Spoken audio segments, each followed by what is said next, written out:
अनंत अनंत मैत्री के मसीहा, दया और करुणा के अवतार, परम पिता परमात्मा प्रभु महावीर के चरणों में कोटिश वंदन नमन। अरिहंत परमात्मा श्रीमंदर स्वामी भगवान के पावन चरणों में कोटिश वंदन नमन। परम दयालु, परम कृपालु, कर्नाटक गज केसरी आराध्य गुरुदेव के चरणों में कोटिश वंदन नमन। तप का दिव्य वरदान देने वाले मम आराध्य गुरुवर्या श्री प्रवेश कुमारी जी महाराज साहब के चरणों में वंदन नमन। 311 उपवास द्वारा विश्व कीर्तिमान स्थापित करने वाले तपाचार्या तप चक्रेश्वरी उप परवर्तनी गुरनी मैया श्री मोहन माला जी महाराज साहब के चरणों में वंदन करती हूँ, नमन करती हूँ।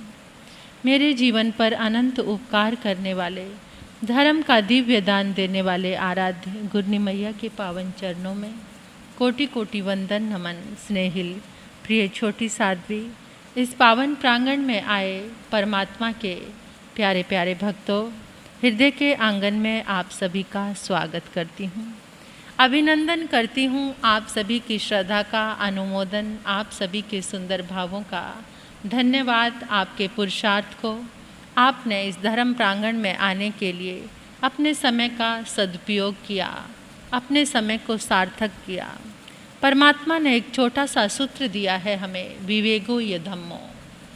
परमात्मा प्रभु महावीर का ये छोटा सा सूत्र कि धर्म क्या है, विवेक ही धर्म है।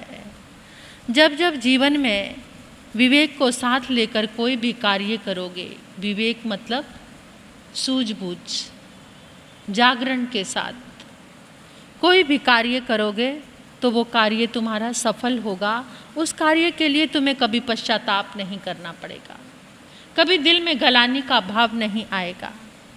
तो ऐसा कार्य, एक छोटा सा ही तो सूत्र है, कार्य करो। परमात्मा ने मना नहीं किया, लेकिन उन्होंने कहा विवेक के साथ, जागरूकता के साथ, जागरण के साथ जब तुम कोई कार्य करते हो सूझबूझ के साथ, तो उस कार्य के पीछे तुम्हें पश्चाताप, गलानी और तुम्हारा जीवन खराब नहीं होता, जीवन सुंदर बनता है। 2 दिन पहले हमने एक विषय प्रारंभ किया था कि व्यक्तित्व का विकास कैसे हो। व्यक्तित्व का आज सभी चाहते हैं। आज तो छोटी छोटी चीज़ों के लिए जगह जगह शिविर चल रहे हैं, सेमिनार चल रहे हैं, कुछ इस तरीके के ट्रेनिंग सेंटर चल रहे हैं जहाँ पर बोलने की, उठने की, बैठने की सब चीज़ें। मैं सोचती हूँ कि जो पुराने लोग थे, क्या उनको बोलना नहीं आता था? क्या उनको खाना नहीं आता था? क्या उनको जीना नहीं आता था? क्या उनके पास कोई एटिकेट्स नहीं होते थे? क्या नहीं होता था उनके पास? पुराने समय के लोग, क्या वो किसी का अभिवादन करना नहीं जानते थे? क्या उन्हें बोलने का सलीका नहीं था? लेकिन उस समय ये कोई ट्रेनिंग सेंटर नहीं थे, उस समय कोई भी ऐसी चीज़ें नहीं थी। फिर ये आज क्या हो गया है? दिखावा बहुत बढ़ गया है, सारा जीवन दिखावे में आ गया है, पंप एंड शो का जीवन हो गया है कि अंदर से empty vessel make much noise, तोता चना बाजे घना। मतलब अंदर तो कुछ भी नहीं है, अंदर से तो खाली है। अंदर पता है इतना दुख है, तकलीफ है, बेचैनी है, परेशानी है, लेकिन बाहर से लोगों को लगना चाहिए कि हाँ मेरे पास बहुत कुछ। ये दोहरा जीवन, ये दोहरी जिंदगी आज इंसान को ऐसे कगार पर लेकर जा रही है जहाँ पर उसके पास दुख के सिवा और कुछ भी नहीं। पहले सब कुछ सत्य से चलता था, जैसे नेचुरल लाइफ होती थी, जैसे अंदर होते थे वैसे ही बाहर होते थे। आज अंदर तो कुछ भी नहीं है, लेकिन बाहर दिखावा। खाली तिजोरी है, ऊपर लगा ताला है। खाली तिजोरी है और ऊपर लगा ताला है, दिखावे के लिए ये सब चल रहा है। होठों पे है हंसी और भीतर ज्वाला है। बाहर तो मुस्कुराकर दिखाते हैं और भीतर भीतर ज्वाला चल रही है। ये दोहरी ज़िंदगी हम जी रहे हैं। आज का ये युग ऐसा आ गया है, तो इंसान दिखावे के लिए ये ट्रेनिंग ले रहा है, शिविर कर रहा है व्यक्तित्व के विकास के लिए। लेकिन परमात्मा कहते हैं जब जब तुम्हारे जीवन में विवेक आता है, तुम्हारा व्यक्तित्व अपने आप ही निखर आता है। तुम्हारा जब तुम विवेक के साथ कोई भी कार्य करते हो, तुम्हारी आंखों में, तुम्हारे चेहरे पर एक संतुष्टि होती है, तुम्हारे चेहरे पर एक सेटिस्फेक्शन होती है और तुम्हारे अंदर वो वाइब्रेशन आ जाती है, ऊर्जा आ जाती है जो दूसरे के ऊपर प्रभाव डालती है। जो तुम्हारी ऊर्जा किसी को स्पर्श करती है तो उसको शांति मिलनी महसूस हो जाती है, वो शांति मिलती है उसको। तो हम ये व्यक्तित्व के विकास का एक सूत्र आपने सुना था कि उस विश्वास इंसान के पास अगर अपने व्यक्तित्व का विकास करना है तो उसके अंदर आत्मविश्वास होना चाहिए। सबसे पहला सूत्र है ये। तुम्हारा व्यक्तित्व जब भीतर संवर जाएगा तो बाहर अपने आप ही संवर जाएगा। फिर चाहे सांवला सलोना चेहरा हो, चाहे कैसा भी रंग रूप हो, अगर तुम्हारा अंतर मन अच्छा है तो बाहर। और आजकल तो कैसा ज़माना आ गया है, किसी का असली चेहरा पहचानना तो बहुत, इतने सारे मेकअप, इतने सारे ब्यूटी पार्लर, इतनी सारी चीज़ें, इंसान की असली तो, और जो रही सही कसर थी वो आज के मोबाइल्स ने पूरी कर दी। उसमें पता नहीं कैसी कैसी ऐप आती है, तुम पहचान सकते हो किसी को, काले गोरे को पहचान सकते हो। आज हर एक इंसान की जो फ़ोटो आपको बहुत खूबसूरत नज़र आएगी। ये सब क्या है? बनावटी, दिखावा, हर चीज़ में मिलावट, हर चीज़ में मिलावट है। किसी की फ़ोटो, चेहरे को देखकर आप नहीं जज कर सकते कि उसका रंग रूप कैसा होगा। ये सब कुछ क्या हो गया है आज के युग में। बहुत मुश्किल है किसी को जज करना, बहुत मुश्किल है किसी की असलियत को पहचानना। लेकिन हमें तो केवल परमात्मा के सूत्र को ही अपने साथ रखना है। आत्मविश्वास, जिसके जीवन में आत्मविश्वास है, आत्मविश्वासी कौन होगा? जिसके भीतर में आत्मा की पावर यानी विल पावर जिसकी स्ट्रॉन्ग है, जिसके आत्मा के गुण जागे तो उसके अंदर क्या है? आत्मविश्वास, आत्मा पर विश्वास। और आत्मविश्वास से भरकर कोई भी कार्य आप करेंगे वो काम आपका सफलता की ओर जरूर जाएगा। दूसरा सूत्र है अतिरिक्त कल्पना से बचो। अत्यधिक विचारों से बचना है। और आज सबसे ज़्यादा बाढ़ किसकी है? किसकी है? अत्यधिक विचार आते हैं, बिना सोचे बिना कुछ किए ही विचार इतने चलते रहते हैं। कुछ लोग तो आकर कहते हैं हमारा सब विचारों की बीमारी से परेशान हो गया हूँ। इतने विचार आते हैं, सोने में भी जब सोता हूँ तब भी चैन नहीं मिलता, सोते सोते भी इतने विचार। ये इतने विचार कहाँ से आ रहे हैं पता है आपको? ये सोचने की बीमारी कहाँ से आ रही है पता है आपको? जिसको हम कहते हैं ओवर थिंकिंग। क्या कहते हैं? Over thinking. ये ओवर थिंकिंग का सोर्स क्या है जानते हो आप? Over information. ओवर इंफॉर्मेशन कहाँ से आ रही है? कहाँ से? मीडिया, सोशल मीडिया, ये वीडियो, ये मैसेज, ये ऑडियो, ये कितनी सारी चीज़ें। ये जितना जितना आपको मोबाइल के माध्यम से आ रहा है, एक बात याद रखना, जैसा देखोगे, जैसा सुनोगे, जैसा पढ़ोगे वैसे ही तुम बनोगे। और आज हम क्या पढ़ रहे हैं? अगर आपको अपने अत्यधिक विचारों को रोकना है तो पहले रोकना पड़ेगा ओवर इंफॉर्मेशंस। जो आपके पास इतनी इंफॉर्मेशंस आ रही हैं, जो आपके पास इतने सारे न्यूज़ आ रही हैं, इतने सारे मैसेजेस आ रहे हैं, इतने सारे वीडियोस आ रहे हैं, पहले आपको वो आते हैं, आते जाएंगे, क्योंकि ये मीडिया और सोशल मीडिया जितना एक्टिव हुआ है ये चीज़ें आपके पास आएंगी। लेकिन आपको कैसे रोकना है उसको, उनको रोकना कैसे है? इससे आपके व्यक्तित्व का विकास नहीं होगा, बल्कि जो रहा सहा अपना व्यक्तित्व है वो भी खराब हो जाएगा। क्योंकि इतनी ज़्यादा सोच जब अंदर चलेगी, वो सोच तो चेहरे पर भी आएगी, आँखों में भी आएगी, आपके कार्य व्यापार पर भी असर डालेगी, आपके घर में भी, परिवार में भी असर डालेगी। जब अत्यधिक सोच होगी तो सारा कुछ डिस्टर्ब हो जाएगा, जीवन डिस्टर्ब, परिवार डिस्टर्ब, व्यापार डिस्टर्ब, हर चीज़ डिस्टर्ब हो जाएगी। तो उसको रोकने के लिए क्या किया जाए? आप जैसा सीरियल देखते हैं, आप जैसी मूवी देखते हैं, आप जैसी किताब पढ़ते हैं, वो सब का प्रभाव आपके जीवन पर जा रहा है। जो कुछ तुम देखते हो, यहीं से व्यक्तित्व का विकास है। तुम्हें कैसा बनना है, तुम जो बनना चाहते हो वही देखना शुरू कर दो, वही पढ़ना शुरू कर दो और वही सुनना शुरू कर दो जो तुम बनना चाहते हो। लेकिन हम तो उल्टा करते हैं, हम बनना कुछ और चाहते हैं और सुनते कुछ और है। हम बनना कुछ और चाहते हैं और देखते कुछ और है। जैसी मूवी, आप नोटिस करना इस बात को, आपने कोई मूवी देखी, कितनी देर तक उसका असर आपके जीवन पर रहता है। जो सीरियल आप लोग देखते हैं, उस वहाँ पर पहनने वालों की ज्वेलरी है, ड्रेसेस है, ड्रेसिस सेंस है, वो सब आपके जीवन पर प्रभाव करती हैं। और आजकल के सीरियल तो कैसे हैं जिनके बिना आपका दिल नहीं लगता। एक एक लेडी की कितनी कितनी शादियाँ करा देते हैं।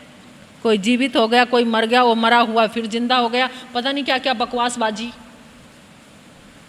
और उस बकवासबाजी को देखकर आप इतना खुश होते हैं कि खाना भी एक तरफ रखा रहता है और चीज़ें भी एक तरफ रहती मेरा फेवरेट सीरियल ना निकल जाए, है ना, और काम भी। लेकिन याद रखो, सपोज करो आपको डायबिटीज़ है, या आपने ये सोचा हुआ है कि मुझे डाइटिंग करनी है और मैं ऑन डाइट हूँ। उस डाइट में आपको कोई तली हुई चीज़ नहीं लेनी। आप किसी के घर पे जाते हैं, उन्होंने बहुत सारी चीज़ें परोसी हुई हैं, तो उस परोसी हुई चीज़ों में से आप क्या क्या उठाओगे खाने के लिए?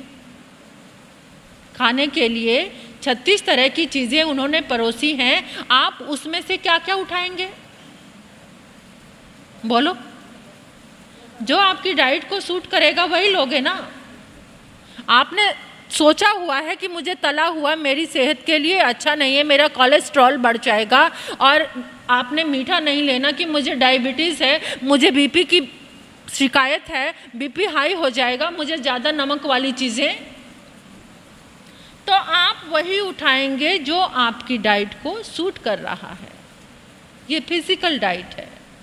लेकिन इमोशनल डाइट में आप इतने केयरलेस क्यों हो जाते हैं? खाली बैठे हो, मोबाइल खोल लिया, जो आने दो धड़ाधड़ पढ़ते जा रहे हो, वीडियो देखते जा रहे हो, सुनते जा रहे हो। क्या करें, टाइम पास तो करना ही है ना। वो टाइम पास नहीं हो रहा, वो सब कुछ आपकी डेस्टिनी पर जा रहा है, वो सब कुछ आपके चित्त पर जा रहा है, उस सब का प्रभाव आपके चित्त पर जा रहा है, वो आपके चित्त को प्रभाव दे रहे हैं, आपका भाग्य बन रहा है उसको देखते देखते। क्योंकि जैसे वीडियो देखोगे, जैसी चीज़ देखोगे, उसका कोई ना कोई संस्कार आपके भीतर।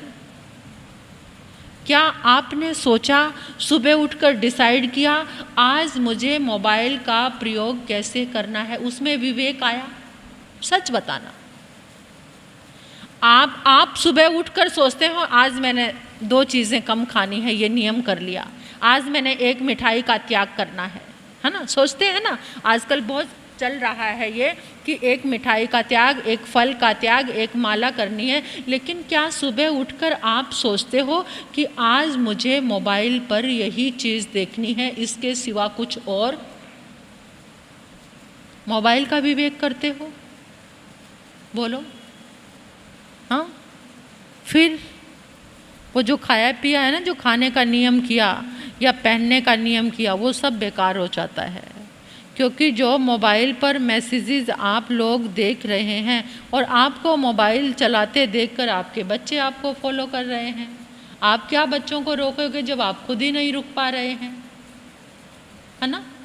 एक बार बच्चों को कॉलेज में कोई पहुंच गया, समझो कि सपोज एक देवदूत पहुंच गया, तो उन्होंने बच्चों से कहा कि देखो तुम्हारे सामने 2 ऑप्शन हैं, हम आए हैं थोड़ी देर के लिए, आपको सैर करानी है हमें। आपको कुछ ऐसे हैं जो नरक में लेकर जाएंगे, ये 2 देवदूत थे, कि कुछ ये नरक में लेकर जाएंगे और ये आपको स्वर्ग में लेकर जाएंगे। बोलो आप कहाँ चलना पसंद करोगे, स्वर्ग की सैर करना चाहते हो या नरक देखना चाहते हो। वो बच्चे कहते देखो साहब जहाँ मर्जी ले जाओ, लेकिन मोबाइल साथ में होना चाहिए।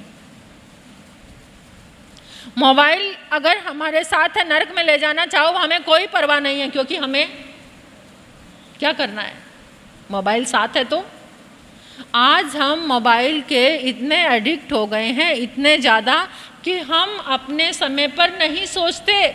जो हम देख रहे हैं, जो हम कर रहे हैं,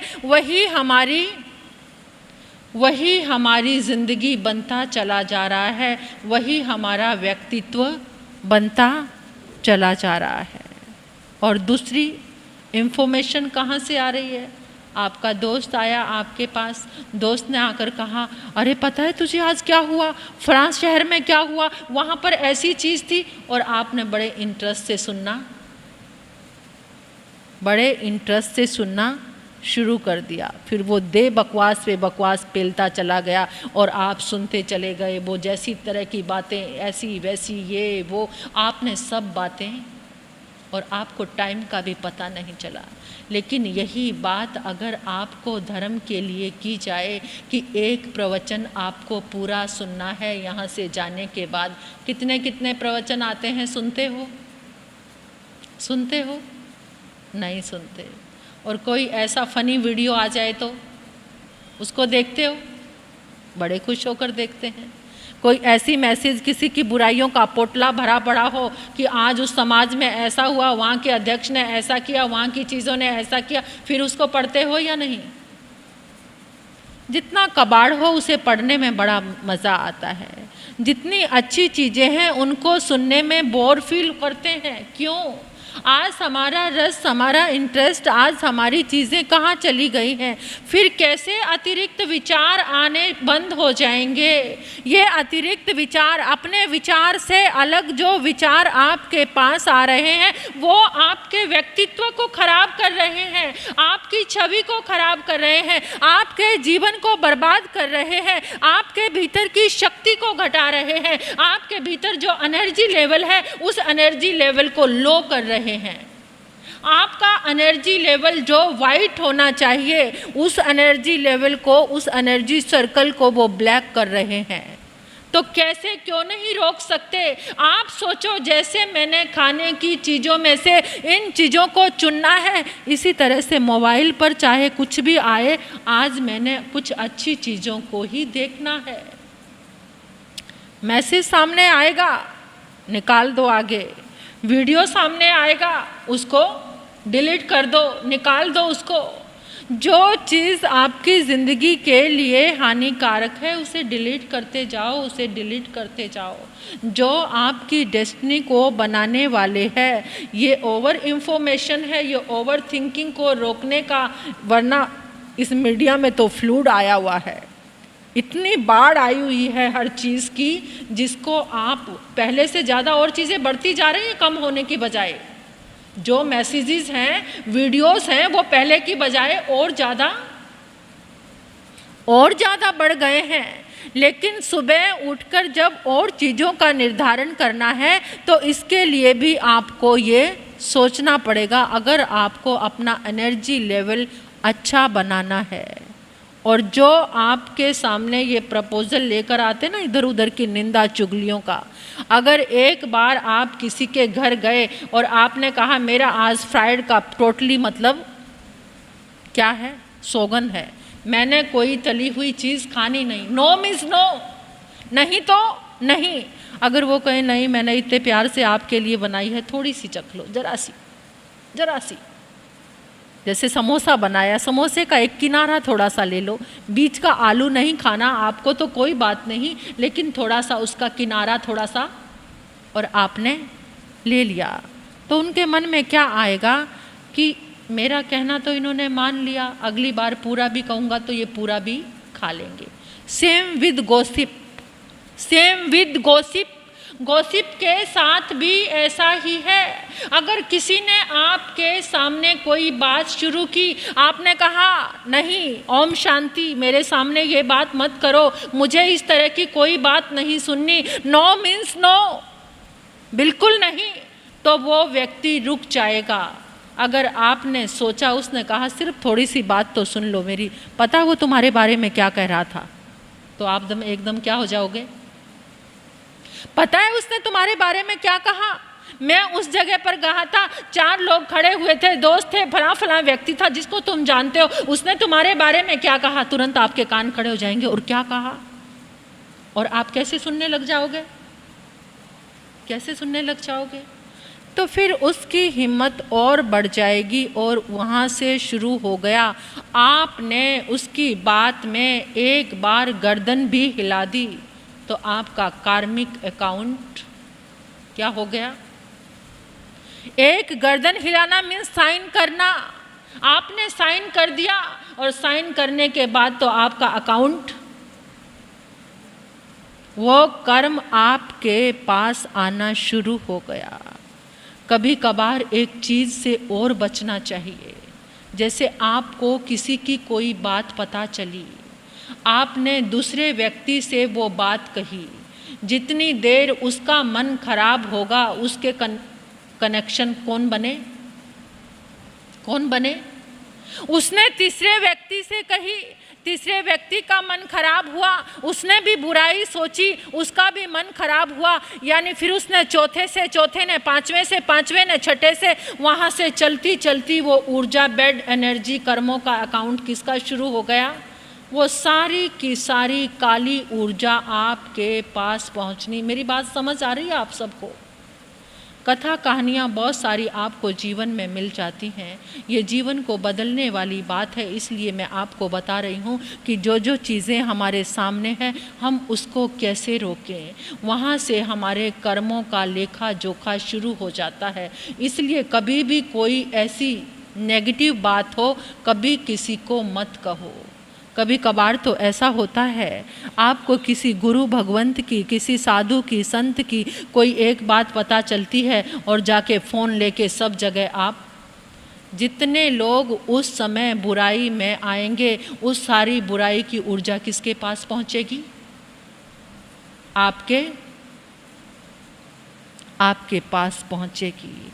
आपके कर्मों का अकाउंट ना जाने कितना लंबा चौड़ा, कितना बैलेंस इकट्ठा हो जाएगा, और वो बैलेंस किसको चुकाना पड़ेगा फिर? किसको? जिसके अकाउंट में आए हैं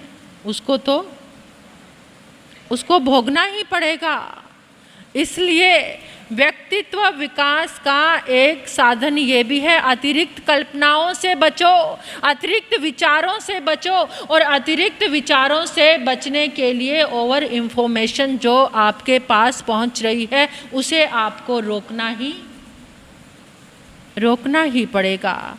जब ये रुक जाएगी तो देखो आपको इतना हल्कापन महसूस होगा। जब ये रुक जाएगी तो आपको फील होगा कि आज मैं शांति में, आज मुझे शांति। इसके 3 पॉइंट और हैं व्यक्तित्व विकास के। जब बाहर अंदर से आपका व्यक्तित्व ऐसा बन जाएगा तो बाहर आप जिसको जो बात कहोगे आपकी वाणी में प्रभाव आ जाएगा, आपके जीवन में प्रभाव आ जाएगा। आपने देखा होगा कभी कोई साधारण से व्यक्ति भी कमाल कर जाते हैं, साधारण से व्यक्ति के जीवन में भी इतना प्रभाव आ जाता है।